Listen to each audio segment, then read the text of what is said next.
Well, first Holmes was born, then he got fat, bald, and tired. What's up, Holmes? Beware your host, Jonathan Holmes. Hi, everyone. I'm Jonathan Holmes. Oh, just now, just as I needed total silence on the set, which is just a corner of my living room, the frickin' puppy is now bounding about, clickety-clacking. I'm sorry. I'm warning you right now, there may be a puppy-infused show. But hopefully that'll be okay. We have a very kind and understanding guest on the show this week. It's Sophie Houlden. Hi, Sophie. How are you? Hello. I'm good. Do you thanks. like puppies? I love puppies. Puppies are awesome. Okay, phew. So that might be a puppy-involved show. I hope not. But if it does, we'll roll with it. Oh, thank you. It's very, very kind of you. And you are a video game developer. Is that right? That's right. Yes. How long have you been doing that for? 10 years, probably more. Something like What? that. Yes. I did So it in since- school. So. Like when you were 10? No. No. No. I don't know. 12, 13, something like that. Ah, you started really young. That's awesome. When did you start playing video games in general? Crazy young. I mean, yeah, as far back as I can remember, my dad had an Amiga, so I would borrow time on that. Awesome. What games did you like on there? Oh, God, there's Prince of Persia, of course. I played like the first minute of Elite over and over again. So it was a bit complicated to understand, but I like that. Monkey Island, Colonel's Request, any of the Sierra games. How about Sure. Firefox? You ever play Firefox? Nope. No, it's Sorry. pretty awesome. Puppy. Yeah, I'm definitely allowing the puppy. She says now's her time to just want to chew on my body, unfortunately. So, I might have to hold her the whole time. Sorry, very unprofessional of me, but this is It's a okay. casual show. It's how we get to know each other, by just being understanding of each other's flaws, like puppy flaws. So you got into... Thank you. I'll try to look at it that way. It's not very professional of me. I couldn't do this with Shigeru Miyamoto. Just cuddle a puppy I'm while I pretty talk sure to you him. could. Maybe I could. What are you gonna do? You're right. I guess he would just have to put up with it. Yeah. Or he could just immediately leave. Who knows? I'll be seeing him maybe in a couple of weeks. We'll see. But anywho, back to you. So at 12, you took it upon yourself to want to start making video games? How come? No, it was 12ish. I mean, it was Final Fantasy 7. I would, played it and thought, yeah, this is cool. I want to try and do something like this. Huh, interesting. What do you think it was about that game? A lot of people your age, you're probably 10 or 15 years younger than me, Yeah. cite that game as something that changed their way of thinking about video games. But for you, what do you think it was about that game? It was the story. I mean, before that, I was too young to ever like appreciate a big story, and I mean, I've read like Hobbit, Lord of the Rings, and that kind of thing, but I'd never been immersed in a world like that. So it seemed like a really cool way to tell a story, give people something that doesn't exist, and I wanted to do that. I wanted to like make worlds. So Huh. So would you say it was more telling a story or making a world that attracted you, or both? Because not it was- too many of your games... I'm sorry, go ahead. it was a little of both. I mean, I've gotten into totally other things when I'm making games at the moment, but that's what started it. That's why I wanted to make games. Sure, that makes sense. That makes sense. So moving forward, what are the kind of games that have influenced you in the stuff that you're making these days? Oh God, everything. I'll steal mechanics and like tiny little the way certain things feel. Like yeah, it's really hard to pin down because I play a lot of random, totally different games, and yeah, and I guess I just pick up tiny little things around the edges and. Yeah, and see what they do together. Stuff. Yeah, that makes sense. That makes sense. So you started at 12. influenced 12-ish, influenced by Final Fantasy VII. When did you start putting games out there that people could play, other than just kind of making them for yourself? I don't know. I mean, it was probably not long after that. Oh, sorry. I got the Games Factory, which is like click and play, if you've heard of that. Oh, sure. Anyway, and yeah, I stole all of the sprites from a Lemmings game. As I did, no, Lemmings is now a platformer, and yeah, made an awful thing and put it out on some free sites, free website type thing, and yeah, and that was probably the first. Huh. And if moving on from there, how did that feel to put your first game out there and get feedback from other people? Because that to me is the scariest part. I'm sorry. Go ahead. The only people that played it were people at my school, so I didn't really think it was that amazing, but I did take a lot of pride in that.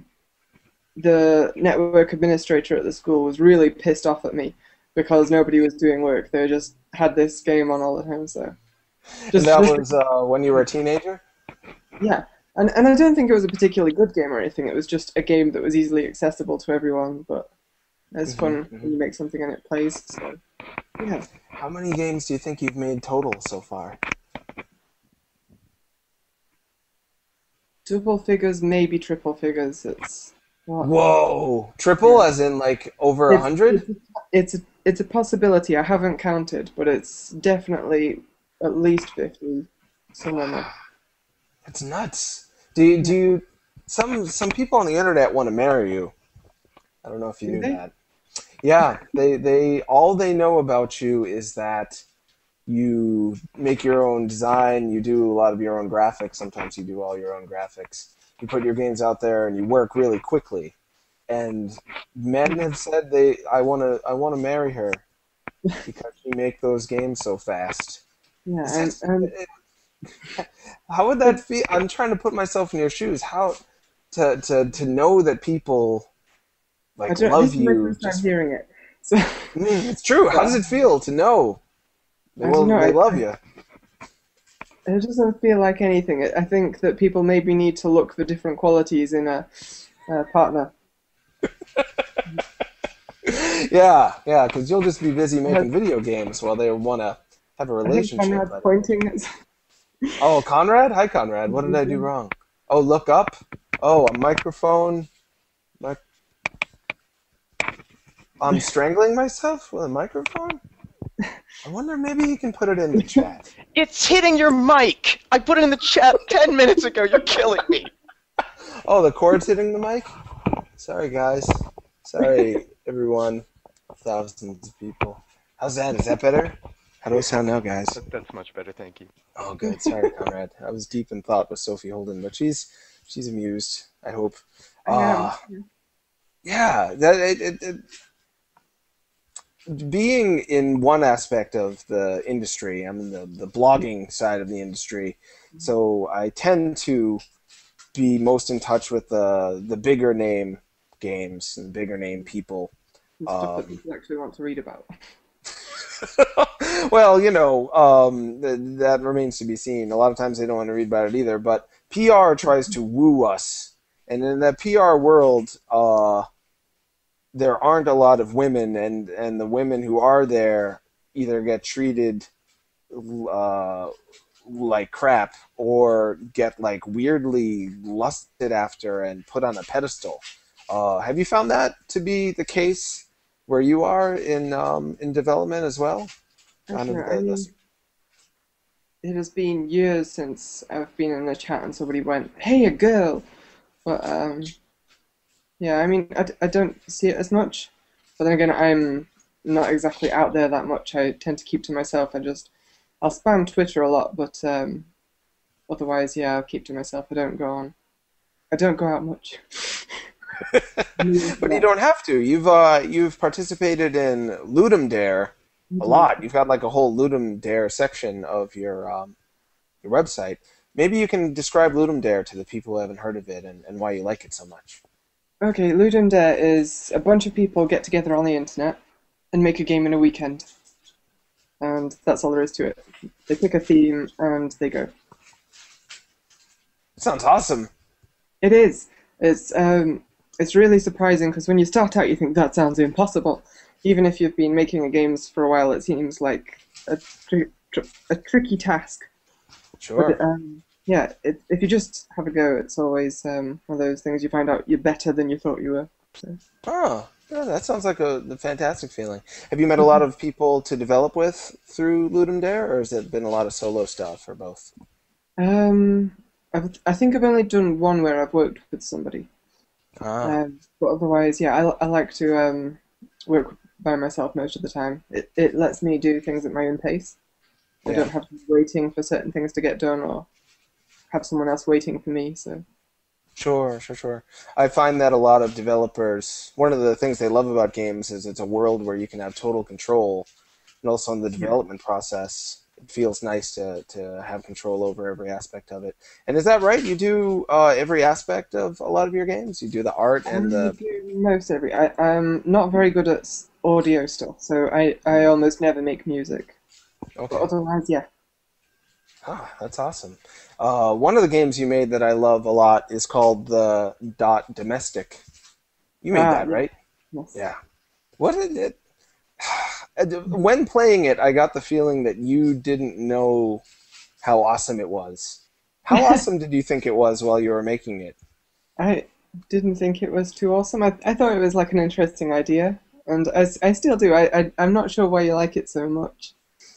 It's It's awesome. I knew you didn't know it was awesome. I could just tell by looking at it. okay. Uh, people, it's hilarious. First of all, it's a very funny game to play because it speaks to a truth that we're all subconsciously aware of, but don't bother to notice because we're so busy doing our stuff. I'm a very busy person. I'm always have work to do. I have like 2 or 3 jobs, and it can make me a bastard sometimes. I'm just much worse than I want to be, and I wonder why. Why am I being such a jerk? It's because of the domestic shows. Exactly why you're such a jerk. Sometimes was that informed by personal experience, the making of that game, or was it something you No, just... yeah, it was a spur of the moment, just random thing. I mean, the theme for the Ludum Dare that it was for was domestic violence. So I thought, how can I express that in mechanics and just as a challenge, and that's Oh, what I came up with. So, yeah. interesting. Domestic violence was one of the themes of Ludum Dare. It was it was a mini Ludum Dare. It's kind of Ah, like a warm up, a practice one, but okay. yeah. Huh.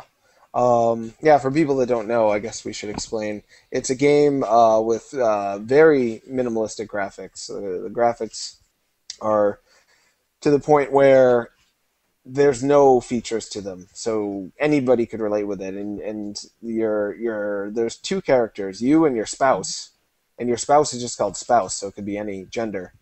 And it's Mhm. about going to work and then coming home and what happens. You can probably get through the game in what, 2 minutes, 3 minutes? A couple of minutes. Yeah, So, but there's a couple of different ways it can turn out, right? Yeah, but either way, it'll it'll always end more or less the same though. But more or less, yeah. I found 2 ways to get there, but just like life, you end up in just one place, regardless. well, Uh, I like to think that there's a secret way of winning the game because normally you can't win, and the best way to win is just to stop playing. So, which would be to quit your job, which yeah. is a theme I always love. Animal Crossing is one of my favorite games because it's Okay. about quitting your job.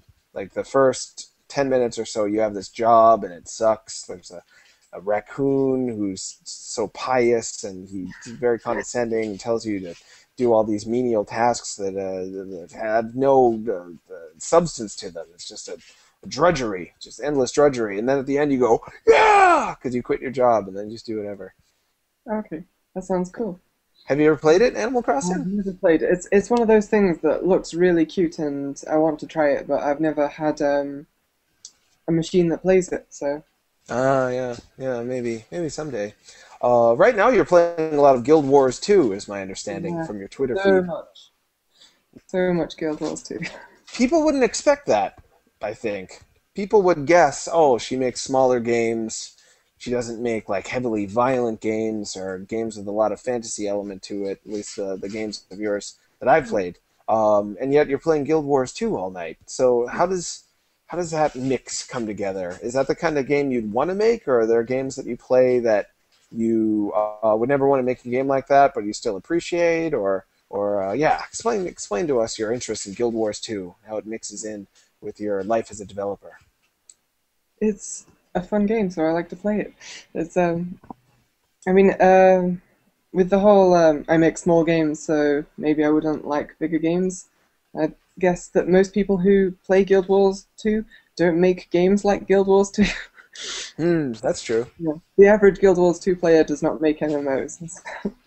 But they don't make anything. Yeah, I know. People assume because you make video games, you're like only paying attention to cutting edge, artsy games that have deep meanings and To be important honest, I really stories. don't play enough of those. I feel guilty sometimes for not playing all of the cool hip games, but I don't know. I play a few from time to time, and I get my fill. But You get yeah, no no, what? I get my fill. Oh, you get your fill. Yes. No, I do like the bigger games. I mean, that's the stuff that inspired me in the first place. And Right, like I Final do Fantasy want, VII. yeah, yeah. And I Yes. do want to make bigger games. It's just they're very time consuming, and a lot of the time it's a bad idea for me to spend my time doing that. So Mm-hmm. yeah, so I've just been making smaller games and hoping that they can pay the bills so that I can work on something bigger. Ah, so you're like a rock and roller who's playing the small clubs, Yeah, something like that. working your way up to be the next Yeah, U2. That's exciting. yeah. Um, so if you were to have endless money, this is something I ask a lot of the guests on the show. If you Okay. could make any kind of game you want for any platforms or maybe all platforms, what kind of game would you make? Okay. I'm gonna sound silly. It'd be a fishing game, but I mean, this is the silly idea that's in the head. That everything else is practice for this, where it's this big open world third person game, but every mechanic in the game is based around fishing. So like your weapon would be a fishing rod. Your enemies, you have to lure them, bait them. You've got to make sure that the line doesn't break or they'll get away. And yeah, every mechanic Awesome. is based around fishing. So like if you want an airship, you've got to catch it yourself. You've got to you So it's know not just fishing for catch it. fish. Yeah, no, everything is fish, and yeah, but I mean not literally fish, but it would behave like fish in the metaphor of mechanics of fishing. Wow, Yeah, I know, brilliant. this is a silly idea, but yeah, that's And you like know what's weird? I can't remember right now, and I feel very badly about that. But okay, one of our past guests on the show, it might have been Jonathan Blow, okay. said like the exact same thing. He's like, I think I just need to make like a huge scale fishing game. And Really? uh, the That guy's writer always for stealing my Earthbound, ideas. I tell you, I'm sorry, say that again? that guy's always stealing my ideas. I tell you, it's crazy. And the writer for Earthbound, Itoi, I'm blanking on Okay. how to pronounce his first name. He's made fishing games too in Japan. He's kind of Yeah. this renowned essayist. He's been a judge on the Japanese version of The Iron Chef, and Oh, he willed himself to make fishing games as well. There's something about interesting people. They want to make fishing games. well, I wonder what that's about. it's a really interesting set of mechanics that you can play with. Of I mean, the fish is out of your control, Hmm. sort of. You can do things to influence your chances of catching the fish, and you're balancing all of these different things. And it can be a skill-based thing, it can be a stat-based thing. It's yeah, you can do it any number of ways, and it's can be fun, whatever. Hmm. So you think it's the amount of variables involved in the fishing dynamic that makes it so I interesting? mean, sometimes you can have too many variables. Like you might play an RPG or whatever, and there's too much going on, and you can't keep track of it. But I think fishing, there's luring the fish, trying to catch the fish, and what you do with the fish once you've got it, and it can all break down, and each thing can be more interesting if you want to make it more interesting. So yeah, So a whole world where that's all you do. No swords, just fishing rods. well, I mean, some of the fishing rods might be swords. There'd be a way to do that. You could have some magic that lures out enemies, and a sword, is bound to an enemy until it's dead or something. Wow. All sorts of things you could do. Yeah. I totally love it. I love, we were talking about Animal Crossing earlier. I'll play Animal Crossing and just do the fishing in it. You can catch bugs and fish. It's two of the things you can do. I'll do that for like 4 hours and never get bored of it because it's like, I don't know if you've played Pokemon. Yes. Yeah. There's an anticipation to what's going to come up on your line because Pokemon is just kind of like fishing except you're running in grass instead of going through the ocean. There's that moment of what's going to happen, what's going to come up on my line, and then what are you going to do when it occurs, which is it too condescending? Not condescending, pretentious to say that it's just like life? Because you were going to be on the show today. You didn't know what was going to come up on the line on the other end of the camera. Just some weird man talking to you about video games. There's an excitement there. Anticipation, risk-taking. Is this what you're asking? Is fishing a metaphor for life? Yeah, is that what you're asking? I guess so. What do you think? I mean, you could make a metaphor for life out of anything, really, but why not? Life's like How polite of you. I appreciate it. Vlambeer has already done radical fishing, said Sinistar. I don't know if you've heard of Vlambeer. They have a fishing game called... I don't know, the Flash one, I've not... I mean, the iOS one isn't out yet, right?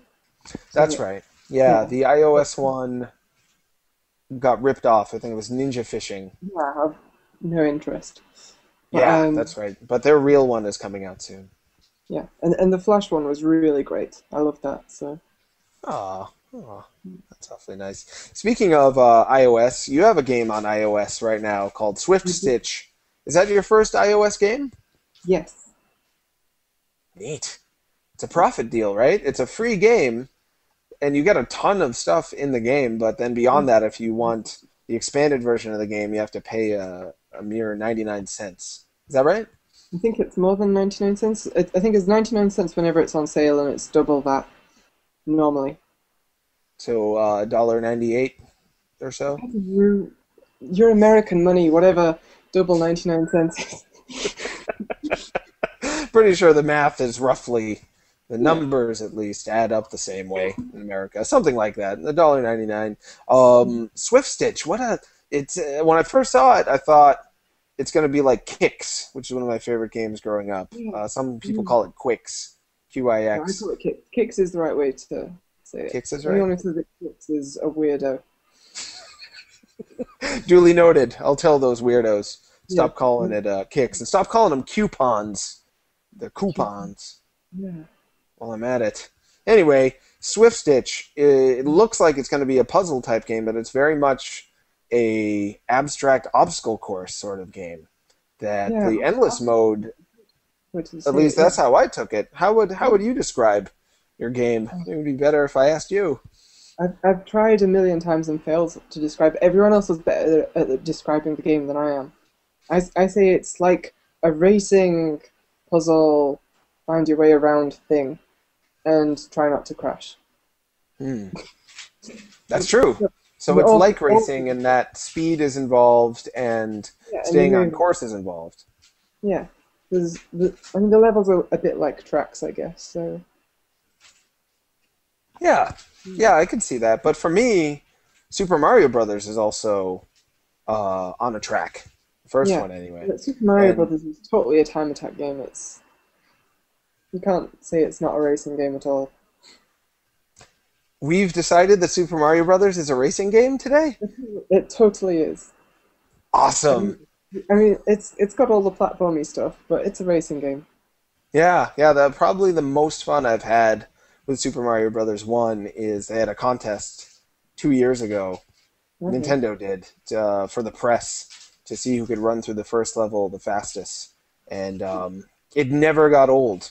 And I'd shave off by like 1 second and feel so freaking excited. There's something about that feeling of bettering yourself in that way. And Swift Stitch, I thought, provided that very well. It's a really interesting gameplay mechanic you came up with, though.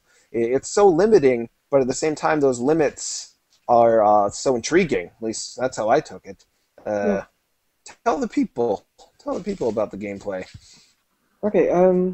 The gameplay is based. I mean, it's based on a one-button game that I tried to make a while ago, and wanted to fix it up. So that's what it is. The idea is that you're always moving, and pressing the button just changes the direction that you're moving. So either you're going horizontally and you're not pressing a button, or you're going vertically and you're pressing a button.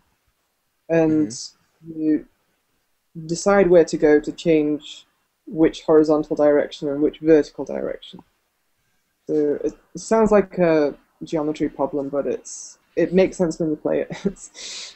Yeah, it was bold. I thought that you limited the player that much. You're always going this way unless you press the button, then you just go down.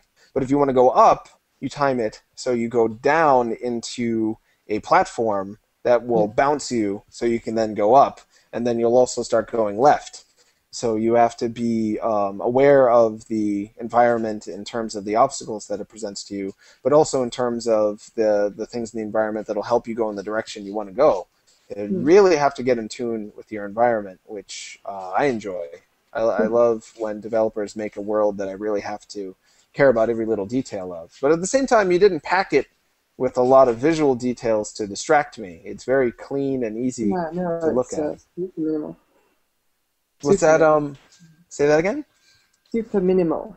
Yeah. Was that intentional, or was that out of just lack of resources? Because it's a pain in the butt to make a bunch of graphics. When I very first started out on this version of the game, I was just messing about with random visuals, and then I started drawing lines and thinking, oh hey, I could make it like that game I made before. And I did, and that's just how it turned out looking. Oh. And how did you end up getting it published on iOS? Well, I'd released it for PC, and people kept telling me that I should release it for iOS. It's going to be good on the touchscreen. And I thought that would be cool, but I couldn't do it myself. I couldn't afford the hardware or all the software licenses and stuff that you need. So I mentioned it to a few people. I'd like to port it, but if you could port it for me, that would be great. And Tyrone, Nicola, he got wind of this and said, hey, we'll let you port it and we'll publish it. And it seemed like a good deal, so yeah. That's how that neat. happened. That's kind of, that doesn't happen to everybody. A lot of people No. want Nicholas to just make their game on iOS, but they don't. But they did for you. Yes. It's awesome. Yeah. Yeah. And has that opened up any opportunities for you? Has that helped you get yourself out there, or to meet new people in the industry, or I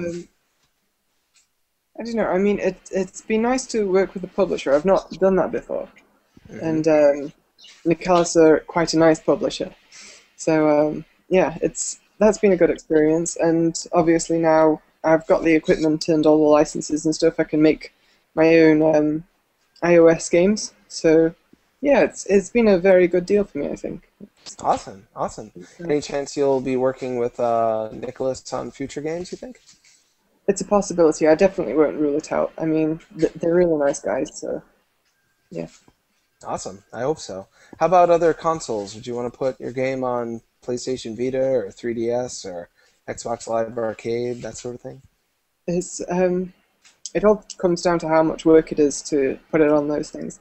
I use Unity to make my games, so if it becomes like a way for it to just say Unity on Vita, then I'll look into it. But otherwise, I'm not going to let it stress myself out. There's enough people who own PCs and mobile devices.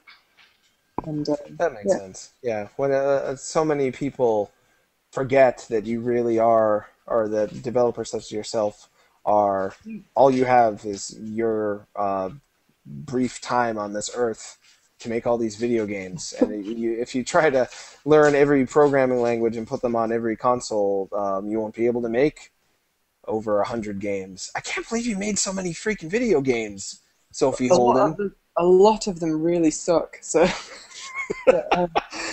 but when you embark on making a new project, you have to have, at least I have to have, all this optimism. I have to have this organization in my mind that I'm going to be able to put this together and make it. It's very hard. Most people can't even make one video game, and you've put it to yourself to make so many. Why do you think that is? What's drawn you to make so many games? Well, the way I see it is like visual artists, all right, they'll do sketches as well as the big paintings, and writers will write little scribbles and notes and stuff. And I think this is just more or less the same thing, just little tiny games to get a feel for the craft. And and they're fun to make, so why They're not? so hard to make, though, for most human beings. I mean, maybe it's gotten easy. I assume it's gotten easier for you over the years. But wow, yeah, I'm impressed, and I hope you continue to make games that you can put together that quickly and also end up selling and making money. Wouldn't it be awesome if you could sell all those games for profit? The moment you try and say, "Oh, I'm going to make this, and maybe I'll sell it," suddenly the game is not quite as much fun to make, especially if you're trying to do it quickly. Yeah. So yeah, I mean, Lipo was originally meant to be a short game that I'd finish in July. So yeah. Of this year? But, yeah. Yeah. But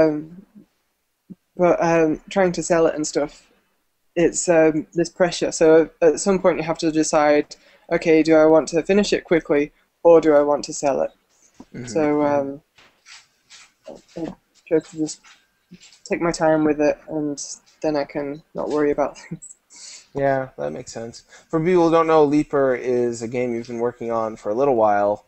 Right now it's for iOS platform. And from what I've seen, it looks like it's on a much larger scale than your past games. Is that just how it looks, or is it actually going to be bigger than some of the stuff you've done before? Yeah, I think it's probably bigger than any of the games I've made so far, but only in a sense of space. It's like 3D areas, there's 3D characters, there's talking to people, there's that kind of thing. But the game's wireframed in, so you can play from start to the end in about an hour and a half, something like that. Okay. Yeah, if you don't know what you're doing, that's about as long as it takes. So. And what do you do in the game? You leap. I was really hoping you were going to say that. That's what they call a setup for a punchline. And you jumped right in. You took the bait, so to speak. Fishing. Now we're talking about fishing again. You leap in the game. Do you leap very high? It depends. If you've got the amulet of leaping, then yes, you can jump very high. You start out not being able to jump at all because there's this horrible person who's turned up the gravity, and you've got to collect these amulets so your jumping gets better and you can restore gravity and everyone can get back to jumping happily and casually again. Huh. That's an interesting premise. So that's how the game starts off. What kind of characters are in the game? Cute animals? Creepy men? Both? It's cute animal people type things. I don't know. They look kind of like teddy bears. They're just, I don't know. I could try and talk to one. Sure, I'd love to talk to one. Did you design them or co-design them yourself? Yeah, no, I just made a sketch, made a 3D model. Yeah, I just made a 3D model. No biggie. Okay. Let's see, the trouble is it's gyroscope, so I have to turn the thing. Okay. Oh, okay. We'll get that. This is a live exclusive. Exciting. Oh, it's a funny little Catman type thing. Yeah, it's blue. It's like a type thing. Is that the actual game right now? Yep, Oh, that's nice it. animations. Who did the Santa clothes? Did you design that Santa coat? Yep, no, everything you see is something I've done. Oh, he's walking off. Yeah, yeah. But that's what they look like. Not people, not animals, animal people thing. Right, something simple but detailed at the same time. That's a nice Yeah. step forward. Yeah, they gave me a feeling right away. I felt comforted and curious because they're Yeah. so minimal. I wasn't quite sure what was lying behind the face of that person cat thing, Yeah. but No, definitely intriguing. okay. Yeah, no, I'm hoping that people will like them, but I won't know till I don't know till I'm done. So Yeah, I think my dog. What did my dog do? Oh, I'm sorry, Sophie. My dog ate all of the dog treats. Have you ever had a dog? yeah, yeah, yeah. You know how they like But the treats? The treats are supposed to be special. yeah, Just but only have the treats after you do a good poop, dog. if you've left the treats out though, what do you expect? You I need to didn't like put them leave in it. a I little did. I thought I did good. I put them up on the shelf. You saw how small the dog was. There was no way she was supposed to get them. well, She ate all the small dogs treats. can jump. They really Mm, I used to have maybe one that that's like what she did. ran up walls. I don't know how she did it, but I'm in a world of hurt right now. Oh, Ah, I'm a bad dog dad. Miserable. Let's get back to talking about video games, okay. specifically Leaper. Oh, is there any other mechanics in the game other than jumping? It's walking around. There's some puzzles you've got to solve. I am trying to play with a touch screen, so there's like consoles that you walk up to in the game, and you push the buttons on the screen and that kind of thing. Huh. Yeah, yeah. There's some And so there'll puzzles. be a little bit of puzzle. Yeah, I'm sorry, you're saying. Yeah. So puzzling and leaping. Any violence? No, no. It's non-violent revolution in the game. That's Oh yeah, that's awfully nice. Like a protest. yes, yes. Huh. Neato. Um, but that's a no violence in a video game for a lot of people. That's kind of a deal breaker. They want violence. And in fact, a lot of people define. I don't know what you think of these terms for video games people have today. Hardcore and casual. You know those Yeah, terms? yeah. They drive me nuts because they're terrible. I have no idea what people mean when they say them, but sometimes what people mean when they say hardcore casual.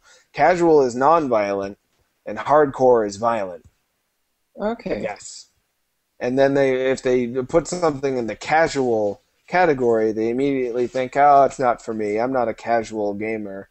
Those are bad people. Casual. Ugh, yuck. They're not real gamers." So then they won't even touch the game. It's because it's got no violence. So that's a kind of thinking that you have to keep in mind when you're designing game for a broader audience, or do you just make whatever you want? I don't keep anyone's thinking in mind when I'm making games. I just just go. You make it sound so simple. I wish I could Well, just go, just make a bunch yeah, of games. it's But just whichever way is the way you want to do stuff. That's the way you do stuff. It's yeah, you're one of those people, Sophie. Do you know the one kind of I'm those. talking about? I have no idea what you're talking about.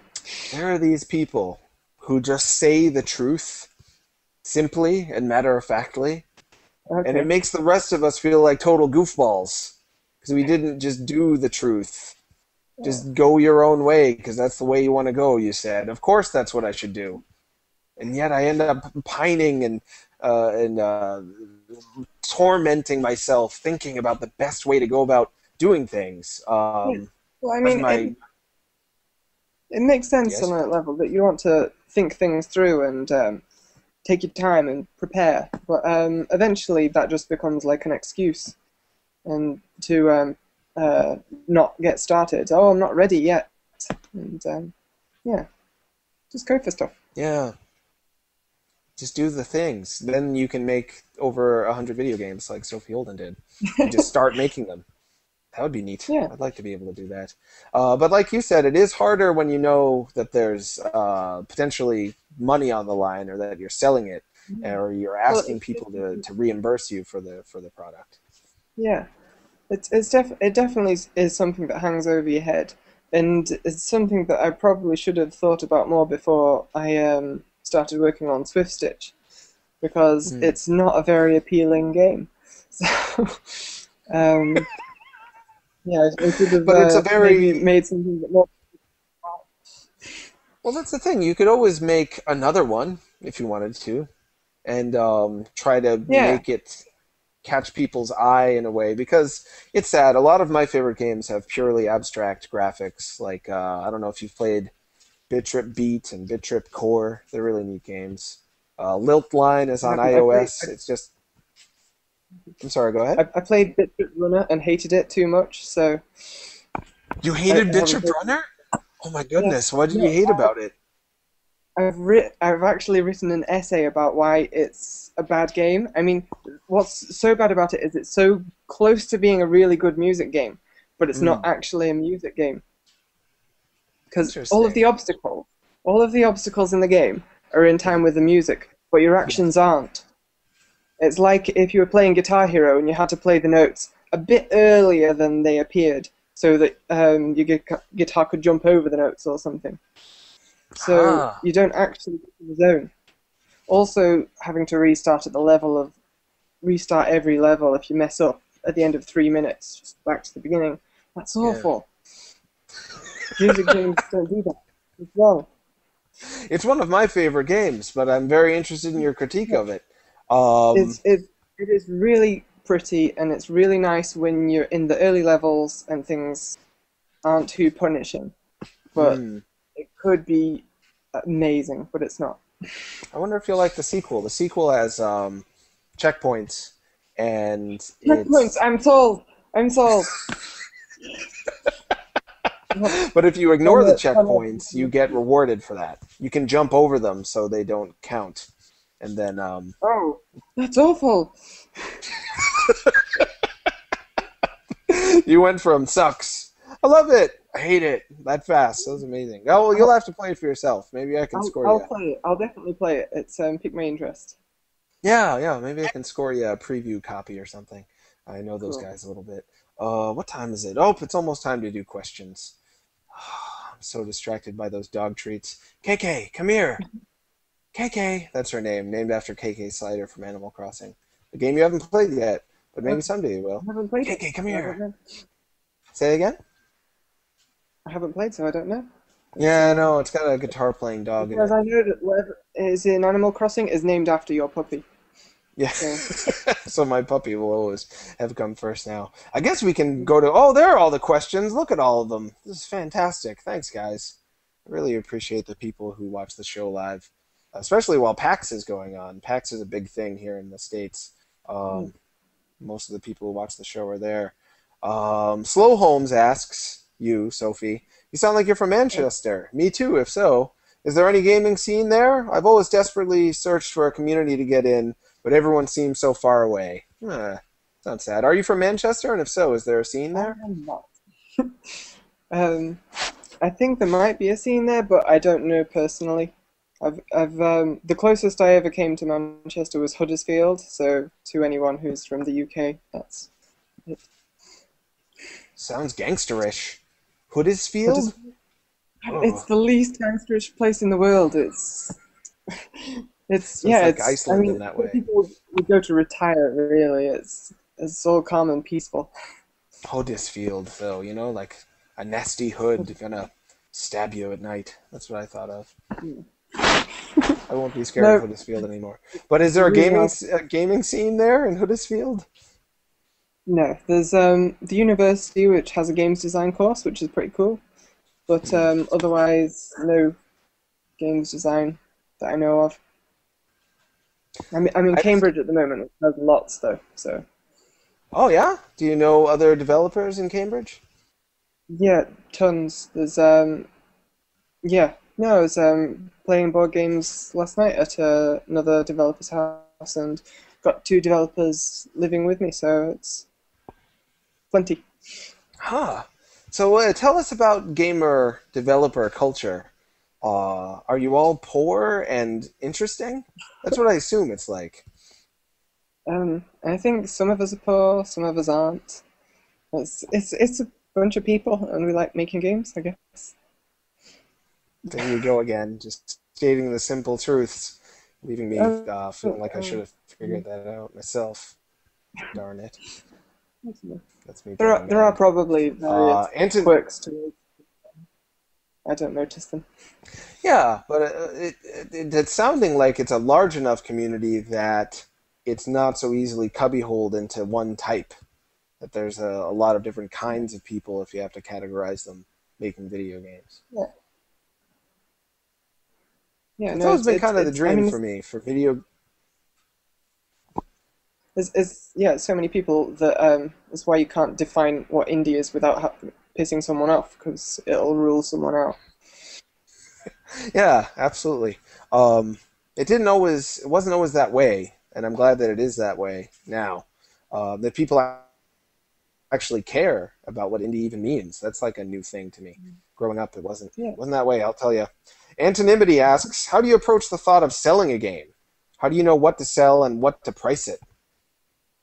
I don't know. I start with what I think I would buy, which I mean, a lot of my games I hate and I wouldn't buy them, so that rules out most of them. But if I think, that's cool, I'd like to buy that, I'd play that, then yeah, I'll go for that. Huh. Yeah, it's just going for what you would enjoy. And Swift Stitch, would you have bought that if you saw it? Um, maybe if it was for less than I charge for it, but Well, it's free to get started. I just played the free version for a while, and no, I would really, totally buy it for the mobile, for iOS. That's a good oh price. right, yeah, yeah. Uh, Some people, namely my significant other, say it's better than Ziggurat, which is the game by Tim Rogers. She'll just play Swift I don't Stitch all know that. night. Yeah, it's pretty good. Um, and is it stitching? Is it a game based around sewing? What am I doing in Swift Stitch? I gotta I don't ask know. I before I mean, forget. I was trying to think of a random name that Googled relatively well, and you're going fast, so Swift, and there's something that works with Swift. It's a nightmare. And I put the star in just so that it could be a pain in the bum for everyone. So it is. It is. It felt like a sewing machine a little bit because you can only go one direction on a sewing machine, and then if you're going to change directions, it's kind of an event. It's kind of a Yeah. big moment in sewing when you decide to go this way and then this way. Was that in your thinking at all, or am I just reading into Yeah, it I too mean, much? I think I just started with like in a few of the early levels there was a lot of you were weaving through stuff. It was slalom levels. Hmm. So weave is horrible to Google for it. It turned out. So I moved to Stitch and Ah, yeah, stuff. that makes sense. Yeah. Have you played Lilt Line on iOS? I don't know. It rings a bell, but Hmm. I don't think so. That's another one. Maybe. If people like Swift Stitch and they're interested in other games similar, Lilt Line is the dubstep. You're a line going like this to music, and you have to press the button on music, but also curve up to the music when the music goes up and curve down. Pretty neat. You might like Yeah. it. Okay. I'm sold. I'm sold. Neat. I tried selling people on that game. I think like 100 people bought it because I Well, didn't sell it you well had me at enough. dubstep. Say that again? You had me at Oh, good. yeah. That makes me feel great. And also, Light Tracks is a game that reminded me of Swift Stitch a little bit.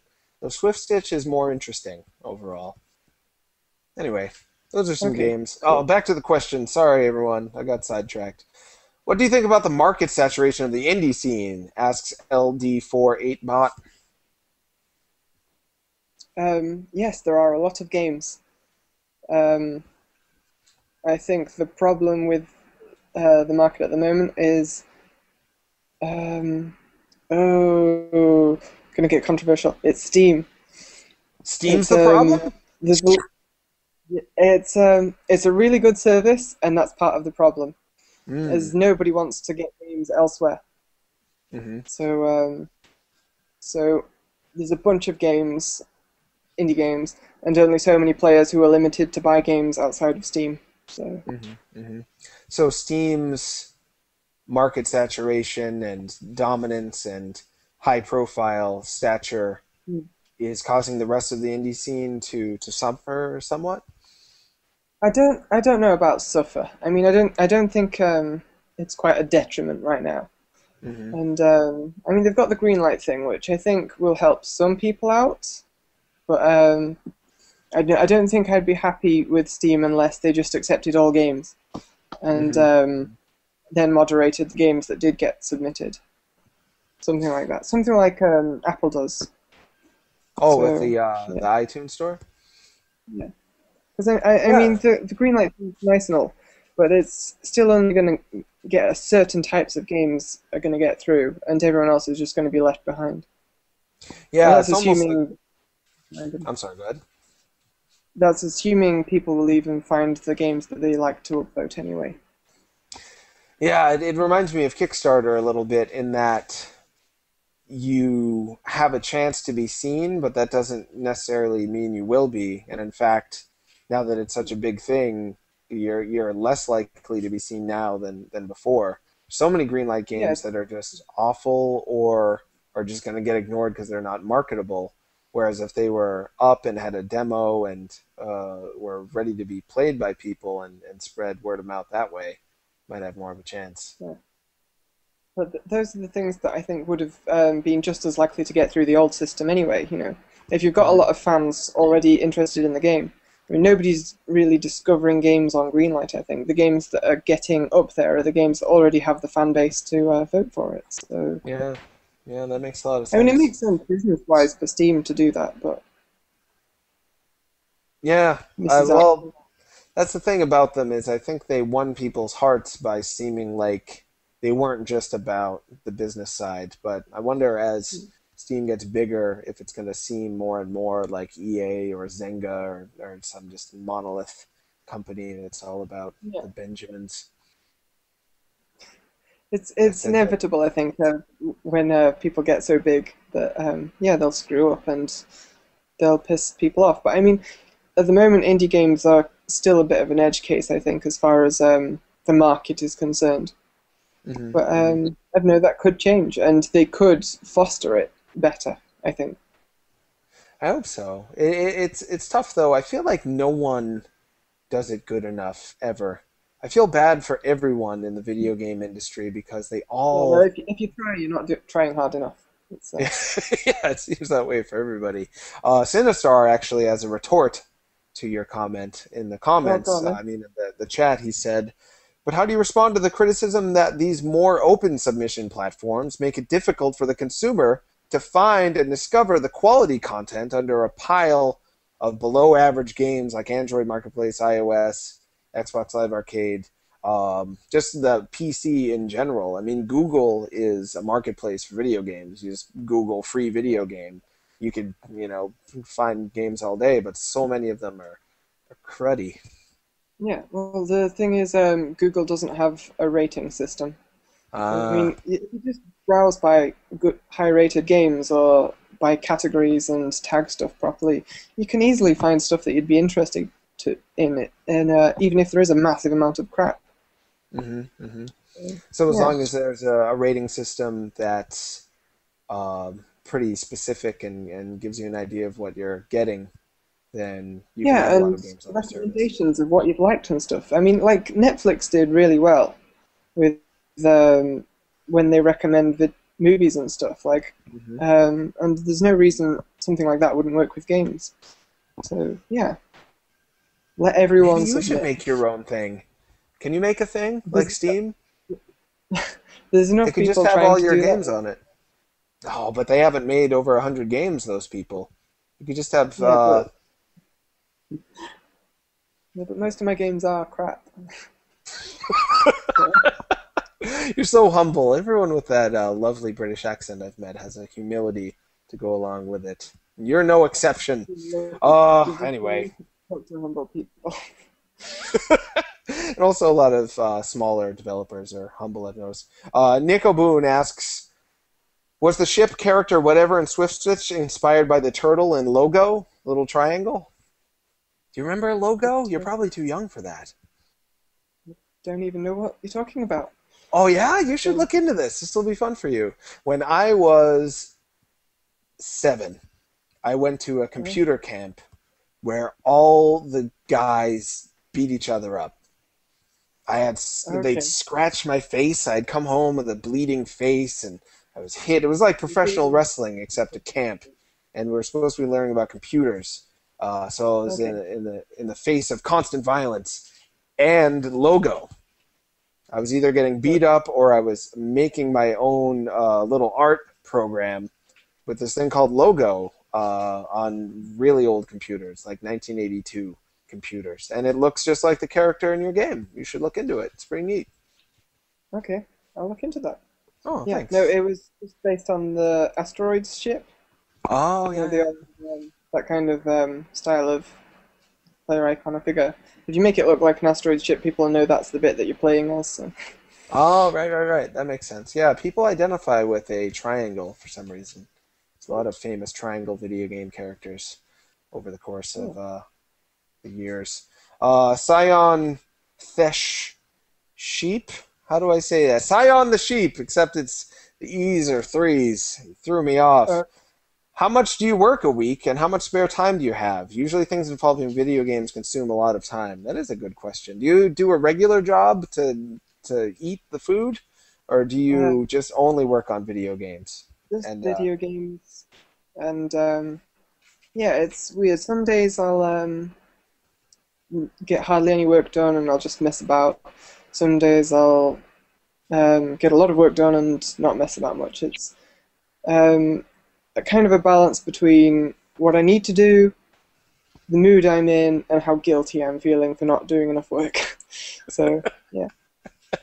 I can relate with that a lot. There's a series I'm supposed to start tomorrow called Teenage Pokemon. I've been putting it off for a year, but I really have to start it tomorrow. Teenage Pokemon. And talking to you, Sophie, it's actually been very inspirational, if you don't mind me saying so, about just doing a thing. Just start doing it. Yeah, Yeah. you can hem and haw over it and get worried that it's not going to be good enough. You can waste your whole life doing that, but if you just start doing it, then you'll find out if it's any good. Then you can move on to something And when else. you've done it, it's always easier than you thought it would be as well, especially if you've been worrying about it for a while. Yeah, I've been worrying about it for a while. I did one version of it that just wasn't good enough. But I'm Yeah. going to start again. Yeah. I'm scared. But that's okay. I mean, you're allowed to not meet your expectations from time to time. It's how you get better. So Yeah. yeah, go for it. I just want to be the best like no one ever was. All the time. Always. Forever. I hate not being perfect. It stinks. We should do another question, but I want to make sure that I talk about another project you were mentioning that you've been working on for a while that's changed shape. You were telling me about it before the show started. That'll be fun. But before we get to that, Benny Ferjajani asks, what games are you playing right now? Any games you were excited about and ended up disappointed with? We talked about Guild Wars a little bit. Feel free to talk in detail about what you like about that. But if there's other games that you like and or were disappointed in, please let us know. Games that I have liked lately: Final Fantasy 13 too. Oh, you like that? Yes, it exceeds expectations. It really is. It's everything that Final Fantasy 13 should have been. Really good. The new SSX. That's also really good. What's that one called again? SSX Tricky? It's just called no. That's like one from 10 years ago at least. Sorry, I mixed them all up. Yeah, no, they just decided to call it SSX again. That's all it is. So SSX 2012 or whatever. Oh, okay. Disappointed. Heavy Rain. I borrowed that from a friend, and it was not anywhere near as good as I was expecting. What did you like any aspect of it? All the things that I enjoyed about it were things of me basically abusing it.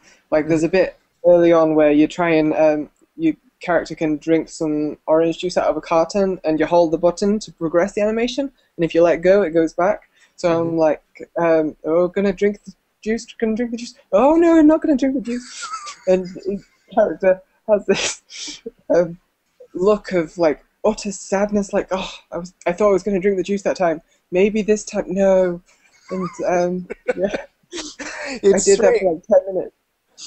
I think it's valid though. I think it is valid to say that Heavy Rain is worth something because funny people can turn it into a comedy game.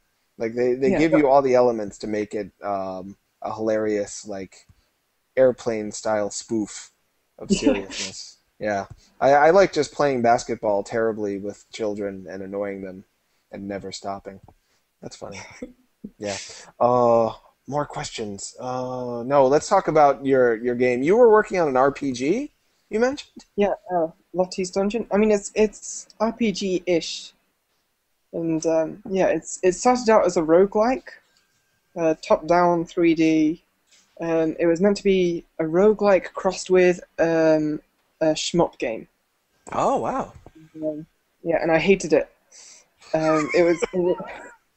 I mean, this is actually how I learned that making games for money changes the game. And Mm. I'd started out, oh, I'll make a really short, simple roguelike type game, and it won't take long, and I'll sell that. And it'll be simple, and I don't have to worry. But the trouble Mm. was, it wasn't simple, I had to worry, and it wasn't the kind of game that I would have wanted to play myself. It was just what I Mm. wanted to be making that week. And when did you start on that? 2 years ago? Oh, wow. Okay. Yes, yeah. So considering how many games you often output in a given Yeah. year, to have Oh, yeah. something on the back burner for 2 years is something. Yeah. Yeah. Have you played The Binding of Isaac? I have. Yes. Yes. Is it It's like that? it's Because that's sort of a roguelike shoot 'em up a bit. it had some aspects that are similar to that. Um, Hmm. Random generation, shooting, uh, directions around the character, avoiding monsters and projectiles. But Hmm. it was going for a more kind of acute thing and less twisted. Oh, sure. Edmund Yeah. Macmillan, he likes poop and people with cleft lips and bad teeth and Yeah, explosions, bloody explosions. So it wasn't quite like that. not quite. So as so as the games move forward, how have you changed the plans for it? Um, I played other things. I mean, Skyrim. I played a lot of Skyrim, and I really like that. With Skyrim and Dark Souls, the Mm, you're just this character. You've you, it's really hard to put into words. If it that's wasn't, I okay. wouldn't be making a game about it, I guess. Well, the thing Yeah, I get from Skyrim and Dark Souls is that they leave a lot to the imagination while giving you tons of different variables and details to really absorb. So you feel like you're getting a huge experience while still putting a lot into it yourself. They leave room for the player to make the game they want it to be. Does that make sense? Is that yeah, what you like about those things? I do like those things, but that wasn't what was the main inspiration, I guess. I mean, I Ah, think what what was it the is main? that those games are really simple at their core. Hmm. I mean, even Skyrim, really, it's got all of the menus and stuff behind it. But Hmm. at the center of it, it's a really simple game, and there's no like in Final Fantasy, or all Final Fantasies anyway. You'd have the Hmm. field screens, the battle screens, the menu screens, and it'd all be these different modes and stuff. Whereas Hmm. with these games, it's a lot more pure. You're just there in the world, and you can do all your role playing stuff as well. And I like Hmm. that. Huh. So yeah, So, so that's something you're going for with Lottie's Dungeon? Is that how I say it? yeah, yes. But It's kind in of a kind of a purity and yeah, but it's more of a Final Fantasy type world, I guess. So yeah, that's awesome. That's coming full circle for you. 'Cause Final Fantasy VII was a big yes. inspiration. It's nothing like Final Fantasy VII, sadly, but it should still be cool. Well, Final Fantasy One wasn't much like Final Fantasy VII other than the core Yeah. mechanics, and then because of the popularity of Final Fantasy One, they eventually, geez, how many years later? Isn't it crazy to think about how long Final Fantasy's been around? It's been around since the dinosaurs. It's one of the... Well, I remember playing the first one when it came out, and I would have never expected that the series would end up where it is now, with a third Final Fantasy 13 game just got announced. I don't know if you'd heard. Yeah, no, I heard about that today, and I'm like, yes, sold already. And yeah. That's so great that you like it so much. I fell off the Final Fantasy wagon after Final Fantasy 9. They have had I some feel crap on it. It's yeah. Well, the core mechanics really changed for me, and that hurt. I still haven't played much of Final Fantasy 13 too. I heard it was much better than the first 13. It really is. Yeah, it really is. What didn't you like about the first 13, if you don't mind me asking? It's not until I don't know, like the last 10% of the game is the closest thing to any of the other Final Fantasies. Everything else is just corridors, and it might as well just be cutscene after cutscene and just put me like on rails and not give me movement control at all. I feel the exact same way, and a man got mad at me about that recently because I said, don't call it Final Fantasy unless it adheres to at least some of the core tenets of Final Fantasy, which is exploration and a battle system that isn't taxing to you. Like I feel like Final Fantasy was designed for a time when games were getting harder and more detailed in terms of what was going on. So they tried to simplify it into turn-based, make it like Dungeons and Dragons, so you didn't have to be so stressed out. Final Fantasy was supposed to do that too, while giving you a place to explore. And I didn't feel like Final Fantasy 13 did either of those things at all. It made me feel completely uninvolved. I just dropped it. Yeah. I mean, it focused a lot on the story, which is what most people play the games for, I think. But it left everything else blank. So yeah, I mean, the battle system was alright. All right. Yeah, I felt like I didn't have to do anything. I just kind of like gave some advice to some guys and watched them do things. No, I mean you can dump if you don't if you try and avoid grinding, and you'll end up in situations where you have to constantly switch roles and plan strategies. But otherwise, you can just play it as a skip through, which is how I sometimes like to play, to be honest. Yeah, just to not have to deal with the details. Yeah, I mean, just pressing a single button and seeing things die. Super. I wonder what you'll think of The Last Story. That's Sakaguchi's latest game. I'm just finishing it up myself. That's the 3DS one, yeah? No, that's on the Nintendo Wii. Okay. Yes. Yeah. Yeah, maybe I can send it to you. Maybe I can get you one. That'll be fun. You're in England. It's a little harder. I can get away. It's yeah. Is this game out? Yep, it's out, and it is kind of like Final Fantasy 7, 8, and 9 mixed together, but with a combat system that wants to be easy, but in a different way than Final Fantasy is traditionally easy. Like, it doesn't make you work very hard, the combat system, and sometimes it is just watching people beat up things, like in Final Fantasy 13, but you're always taking an active role, and it's an action game. You have to hit sword button to kill a guy, so yeah, I wonder what you think. It'll be fun. I'll check that out, yeah. I'll try to get you one. We have 20 minutes left in the show. I've run out of serious talking points. Not that I really had any to start. Talking seriously. Yeah, we can do not serious talking points. And more questions are coming in, so that's always fun.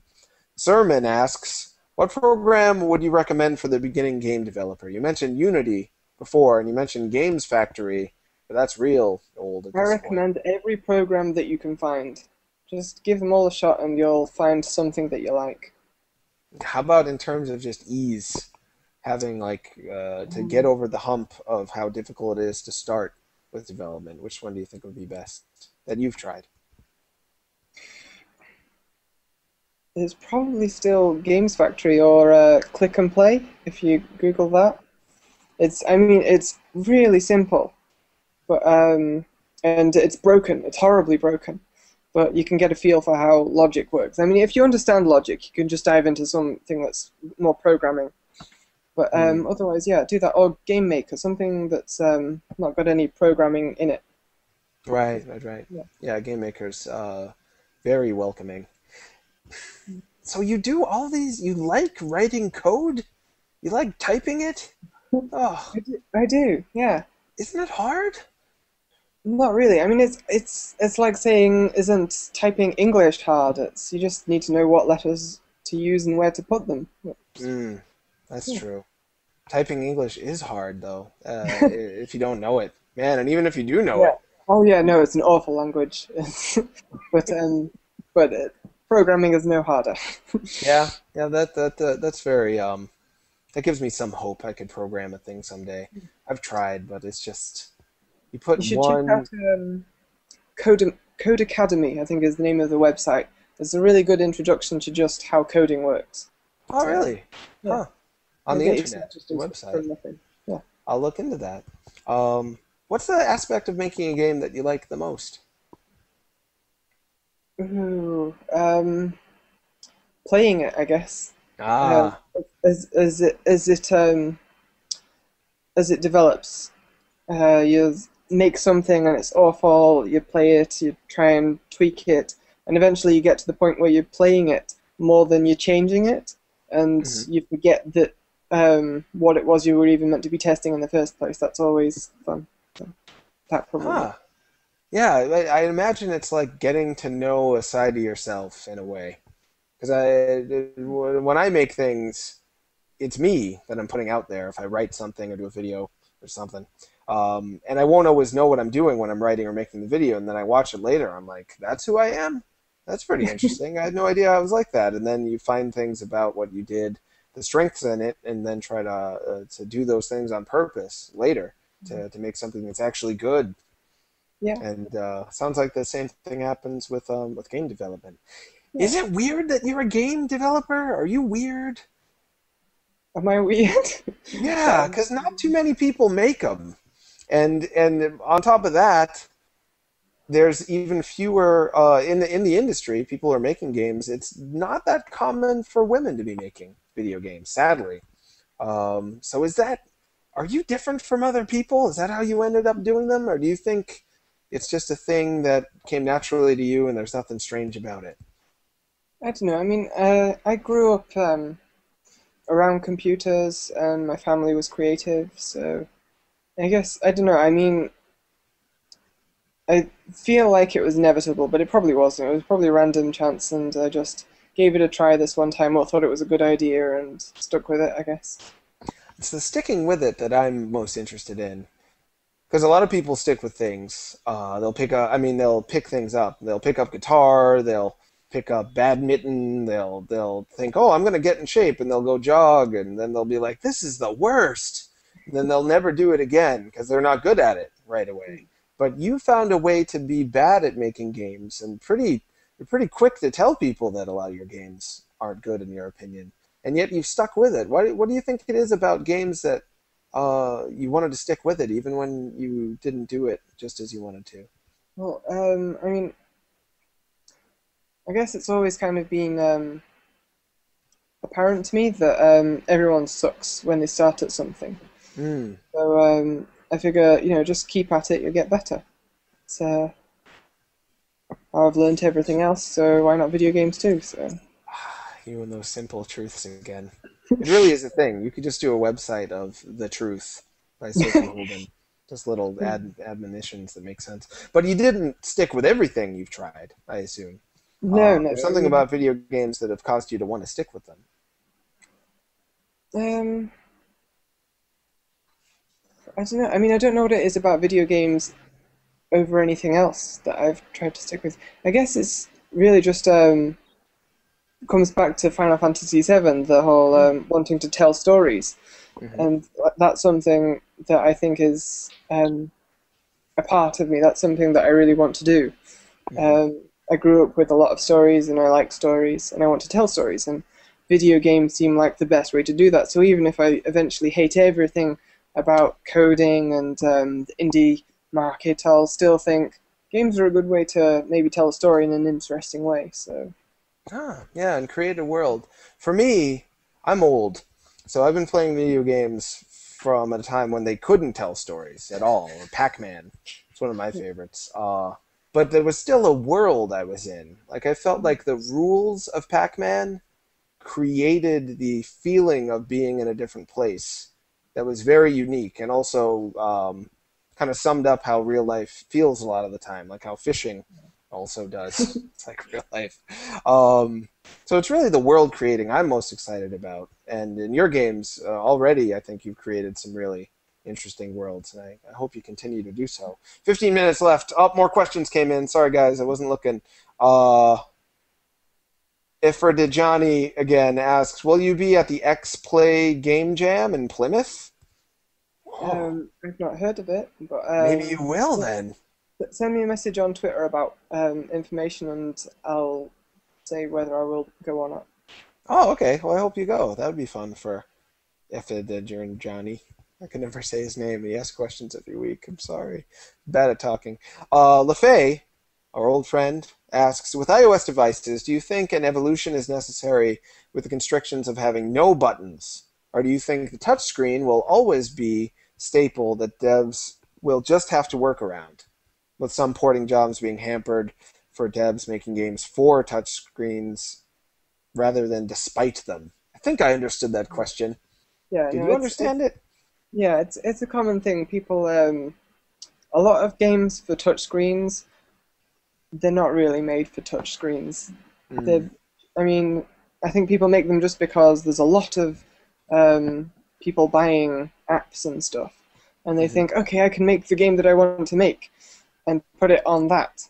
But the game that they want to make isn't really for the touchscreen. Right. So they're trying to it's a gold rush thing still with iOS. It's what it is.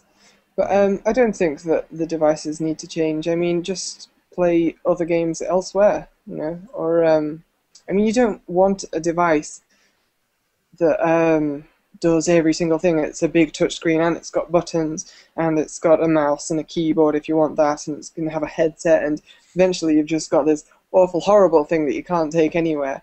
Have you played the Wii U yet? No. Kind of just described it. It's got a microphone and motion controls and buttons and a touch screen and a camera and an AR device. It's. I'll give it the benefit of the doubt until I play it, but That's right. Yes. I mean, yeah, I think computer games, console games, touchscreen games, and maybe some crossover if you like that. But just play the games on what they were meant to be played, the way they were meant to be played. So, yeah. There's a weird thing I witness, and sometimes I'm a part of it, where people want every game to be on every device, or to be, well, I don't have a 3DS, so you need to put that on iOS, or the other way around.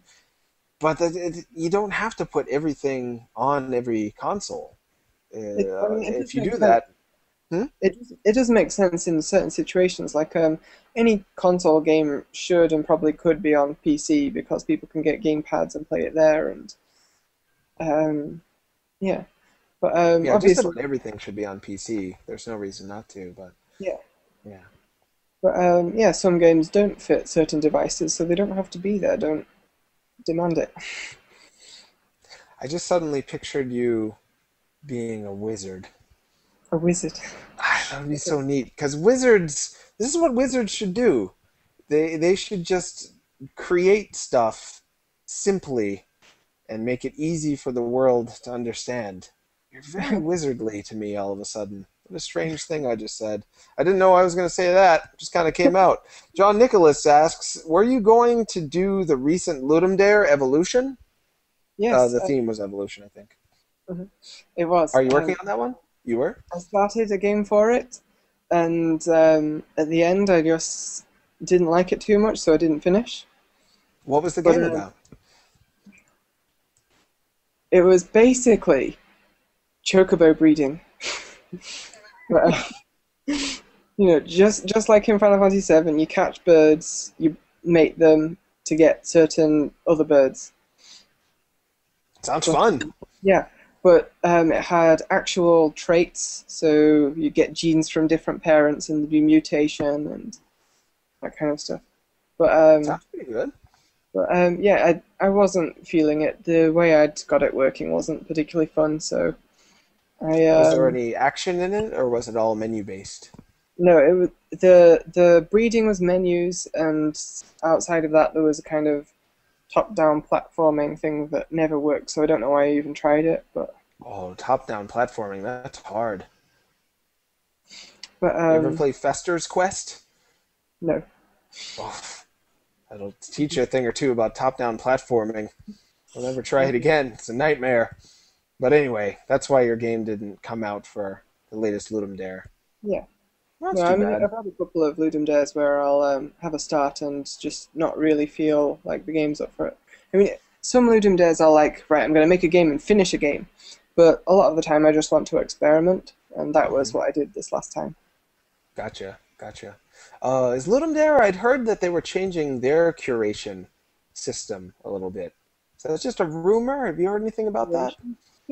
Yeah, the way that they display what games are out and the way they reward games. I heard that that might have been changing. Um, I don't know. I mean, there was the Congregate controversy lately. Yeah, Yeah, what was but that I about? don't. Yeah, that seems to be like some separate thing that's related to Ludum Dare, but not actually attached to it. I don't know. Oh, I've not okay. heard of any changes to the actual Ludum Dare format. So, Tell us about the Congregate controversy, though, for people who might not know. Congregate offered prizes for if you make a Ludum Dare game and then submit it to Congregate. The top three games submitted to Congregate get money, Mm. and yeah, a lot of people were upset for a few different reasons. Some being that you hand over rights to your game to Congregate or something like that. Oh Or, boy. I didn't read the rules myself. There was some thing about that, and Hmm. yeah, so if you wanted to develop your game later, it would have been troublesome. There's obviously involving money changes how people approach the event and stuff, and Hmm. I think that was the main concern. That But makes sense. yeah, So you didn't plan on involving yourself with the Congregate aspect of it, if that were something you were no, I going to do mean, moving forward? like I say, if I'm going to do something for money, I don't want to do it in a short space of time because Mm. it just makes for massive stress. Right, right, right. That makes a lot of sense. Going forward with the game industry in general, are you happy with the way things are now, both in terms of the way games are made and sold and what kind of games are being made? Or are there things you'd like to see changed about either of those things? Um, I don't know, I guess I'd like to see more types of games, um, and a lot less prejudice. Is prejudice the right word? Could People be. seem, yeah, really set against certain types of things. I mean, you mentioned if you mention you like Metal Gear Solid, someone will inevitably say, "Oh, that's not a game. That's just a movie. They should just make a movie. It's not even a game." But Sure. it's totally a game. There's no way you could put that on a movie theater because nobody has time for a 40-hour movie. It's Mm, absolutely. yeah, And I think Metal Gear gets away with things that a TV show couldn't do. One of the things I love about video games with that are story heavy is they'll put stuff in the story that you're like, this makes no sense or it's just straight up bad sometimes. But because you are the player character, you believe it. It's like yeah, the only way I'll ever believe Metal Gear is that I'm the star of it. So it must feel real to me because I'm the one running around doing the things when yeah. then they tell me I'm, my clone brother who's British hates me but loves me, and then his arm later ends up being attached to a guy I shot once, and now he's got a mustache. I mean, that wouldn't fly in a TV show ever. That's a story that can only be in games. So yeah, I agree with you 100% on that. So are you wanting more types of games to be popular or profitable? I mean, I Or think are there kinds of games, and this is something I specifically wanted to know, are there games that you're sick of or games that you wish they would make to suit your particular tastes that aren't as big as they should be? I don't know, I think most of my tastes are catered for. I would like to see more not massively multiplayer online games. Like You know, do you ever watch Star Trek, the Next Generation Star Trek? Where Oh, they've got sure, I love it. yeah, where they've got the holodecks and everyone takes a character and they play out this story and the world reacts and stuff like that. And I think you could do kind of stuff like that. Obviously, not with actually walking around some holographic thing, but you could take control of a character, just like in an MMO or something. And if it was a smaller experience, fewer people, and it's just like a game that you play over the weekend, and try and figure out who the murderer is, or save the village, and that's your task for the weekend. I think that could be interesting. That's So, awesome. yeah, Yeah, they could all go fishing. they could all go fishing. Yes.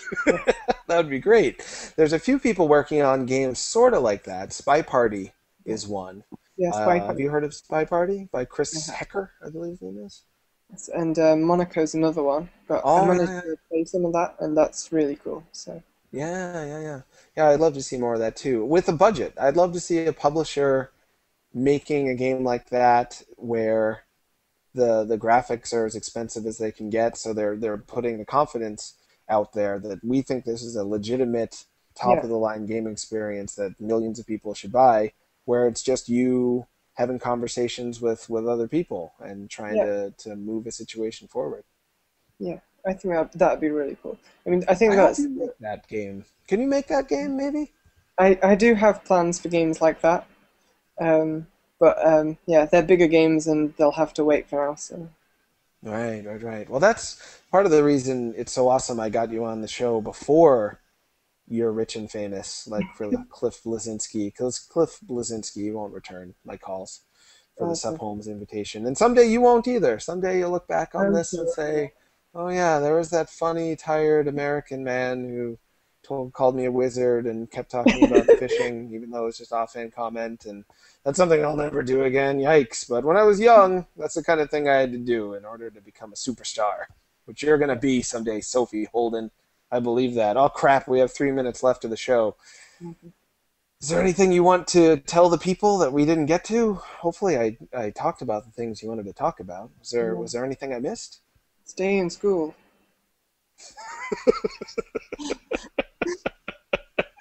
Yeah. There's a lot of things I thought you would say on the show. That was not one of them. That was a nice surprise.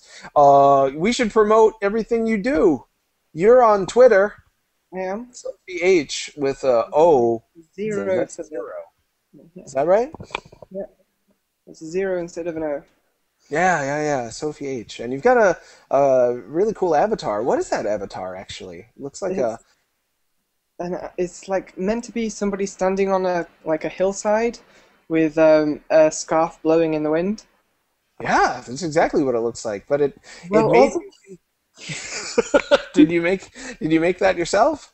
yeah, yeah, Yeah, it's great. It makes me want that game though. Like yes. No, here's me being a it will totally be in a game at some point. You And promise? yeah, totally, yeah. Is that a lady? Is it a cool lady? It's a cool lady. Yes. That's awesome. I selfishly want cool ladies in video games more because there's not a lot of it, so I want diversity. And also, I'm just sick of dudes. I'm sick of being a dude.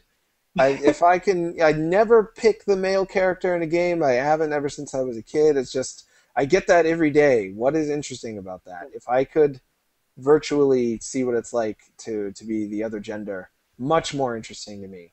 And Yeah. the cooler, the better. So I hope that's the thing you do. Have you made a game starring a lady as of yet? I'm sh I'm pretty sure at some point I got accused of n not you doing any men, but Well, it seems like most of the games, it's left ambiguous, like Swift Stitch and the yeah, a lot Domestic. of them are. Let's see. I mean, there's definitely some. I mean, Lottie's Dungeon, you play as Lottie, Mm. and yeah, she's a cool, kick-ass type person. There was one that I abandoned ages ago where you play a blind girl who can see magically, and yeah, I mean, I'm sure I've had a few. I hope you make all the games, Sophie. I can't make all the games. I'm not Come going to on, live just make them. Just make them. You can do it. I believe in you. All your games sound really interesting and fun. I want to play them all. Oh, and me, I'm at TronNots, TRNKNOTTS on Twitter. And the show is on iTunes. If you're just watching it live, you should know. This, I think, is the 27th episode. We've been doing it for a little while now. A lot of game developers have been on. Jonathan Blow, Anthony Birch, who wrote Borderlands 2. So excited whenever I see a Borderlands 2 poster. I'm like, oh, my friend wrote that. I get all happy. Yeah, a lot of people have been on the show. You should check it out, people who are watching. It's on iTunes. Sup, Holmes, ? It's the show. It's free. Just download them. And we do this every Sunday just about, though we're going to be taking a break for a little bit while our engineer, Sinistar, is in Tokyo. Lucky dog. You ever been to Tokyo, Sophie? I haven't, no. I wonder what you'd think. I've only ever left this country once, so... Where'd you go? France. Up the That Eiffel sounds Tower. nice, too. Oh. Oh, Oh, I guess that's the end of our show. We got to say bye. Say bye to everybody. Bye. Thanks for being on the show, Sophie. Bye. Well, first Holmes was born, then he got fat, bald, and tired. Stop, Holmes.